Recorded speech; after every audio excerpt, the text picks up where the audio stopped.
Partant des principes de base du Redux, nous allons aborder le premier pilier qui est le store. C'est quoi le store? Le store, lorsqu'on parle d'un store, c'est la source unique de vérité de notre application lorsqu'on décide de procéder avec une architecture basée sur Redux. Comme par exemple, c'est le cas avec NGRX.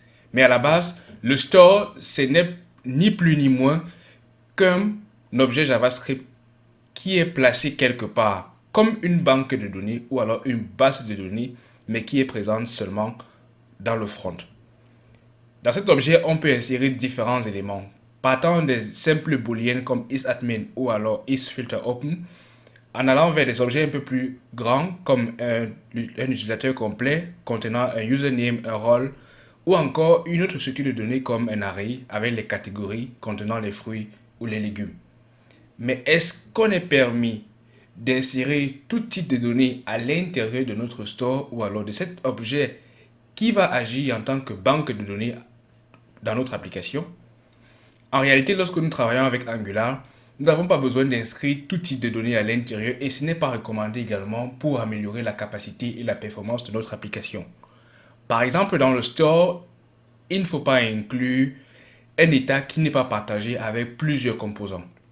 Si tu as un composant A qui est parent et juste un composant enfant en dessous qui doivent tous les deux se partager les données, il suffit de travailler avec input, avec Angular et t'épargner le fait d'intégrer ces différentes données-là et ces valeurs dans ta base de données en front. L'état d'un formulaire Angular peut être géré simultanément avec les outils qu'offre Angular. Tu n'as pas besoin d'inscrire ces éléments-là à l'intérieur. Par exemple, si ton formulaire est valide ou invalide, tout ça est géré automatiquement par le système de formulaire qu'apporte Angular. Les objets assez complexes et pouvant difficilement être modifiés sont également déconseillés à l'intérieur de ton store. Parce que non seulement ils vont le rendre beaucoup plus complexe, mais les manipuler ou alors les modifier va te demander énormément de travail à l'intérieur de ton application. Ce qui va augmenter naturellement la complexité et pourra influencer probablement la performance de ton application. Nous avons parlé de modifier les éléments, mais nous avons dit que le store, c'est une source unique de vérité ne pouvant pas être modifiée. Pour pouvoir ajuster les valeurs à l'intérieur, nous devons passer au second pilier de Redux, que sont les actions. Mais c'est quoi une action? Lorsque nous parlons d'une action dans le cadre de Redux, nous faisons allusion à quelque chose qui initie un changement dans le store. Lui-même, personnellement, l'action ne modifie pas le store en lui-même, mais initie juste l'action ou alors le changement, le processus de changement à l'intérieur de cette base de données présente dans notre front-end. Alors que qu'est-ce que nous avons avec les actions? Il s'agit aussi, comme dans le cas de notre store, d'un simple objet JavaScript. Un simple objet JavaScript qui contient d'abord un type, dans ce cas par exemple je l'ai appelé UpdateUser, et une propriété optionnelle qui va permettre de sauvegarder les valeurs que nous voulons modifier ou alors les clés et les nouvelles valeurs de ce que nous souhaitons modifier à l'intérieur de notre store. Mais le type, lui, il est obligatoire. Par contre, la valeur, elle est optionnelle. Ce qui rappelle qu'une action ne modifie pas nécessairement quelque chose à l'intérieur de notre store, mais peut juste être un indice pour démarrer une autre action ou alors pour effectuer toute autre opération à l'intérieur de l'application.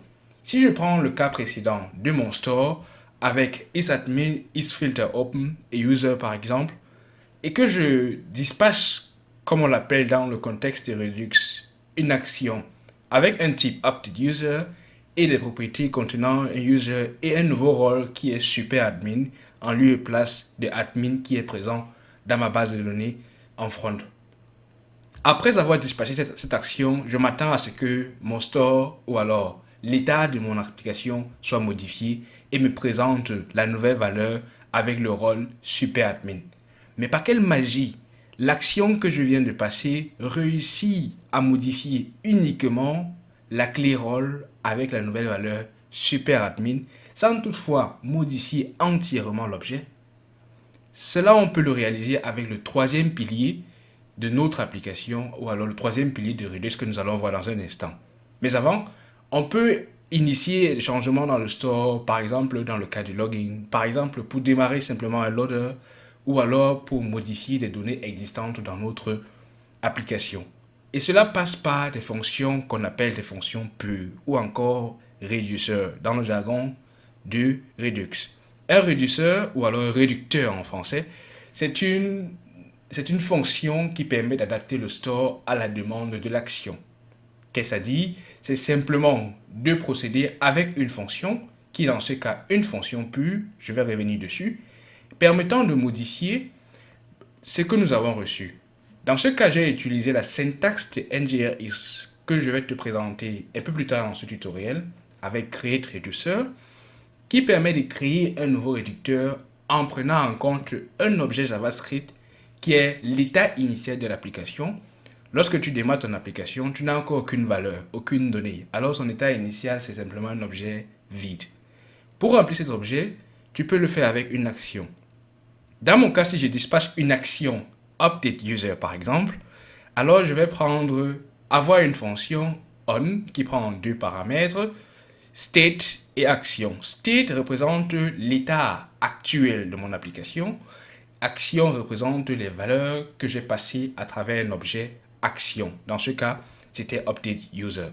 Alors je vais retourner un nouvel état de mon application en copiant les valeurs existantes du statut ou alors de l'état de mon application et en modifiant juste la valeur qui m'intéresse. Dans ce cas, je modifie uniquement le rôle en me servant des valeurs que je reçois de l'action, puis de la clé utilisateur et ensuite du rôle.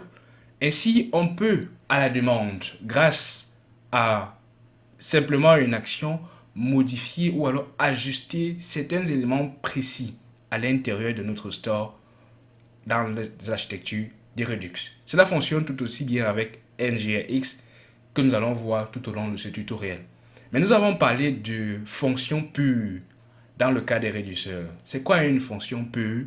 Si je prends un simple exemple que tu connais probablement, que tu as déjà eu à utiliser en programmant avec JavaScript, c'est de créer une simple fonction qui permet d'additionner deux nombres A et B que nous passons en paramètres. Cette fonction est dite pure parce que peu importe les valeurs que tu passeras à B, cette fonction va toujours te retourner le résultat A plus B. C'est pareil si la fonction avait été une fonction fléchée, ce résultat aurait toujours été A plus B. Nous parlons dans ce cas d'une fonction pure parce que pour les mêmes valeurs en entrée, tu recevras toujours le même résultat. C'est différent d'une fonction impure qui est influencée par des effets extérieurs. Dans ce cas, par exemple, j'ai modifié notre fonction et j'ai rajouté une troisième propriété qui est let c que j'ai défini à 10 et que j'ai introduit plus tard dans l'addition. On voit que let peut être modifié avant que la somme ne soit effectuée plus tard. Alors cette fonction n'est plus dite pure parce qu'elle peut être modifiée par des effets secondaires ou par toute opération à l'intérieur de notre application. C'est pareil également pour une fonction fléchée qui a des éléments qui peuvent être modifiés de l'extérieur. Nous avons vu comment est-ce qu'on peut faire pour modifier grâce aux fonctions pures. Mais nous n'avons pas encore vu comment est-ce qu'on va gérer dans notre application, par exemple, les effets secondaires qui peuvent arriver. Par exemple, lorsqu'on reçoit une requête HTTP qui peut arriver dans notre application. Dans ce cas, nous avons besoin d'un autre pilier supplémentaire qui est ajouté à l'intérieur de NGRX qu'on appelle les effects, mais que je présenterai beaucoup plus tard dans ce tutoriel. Mais avant, je souhaite te montrer quelle est la plus-value qu'apporte Redux et aussi comment tu peux te représenter toute cette architecture visuellement pour pouvoir améliorer la qualité de ton application.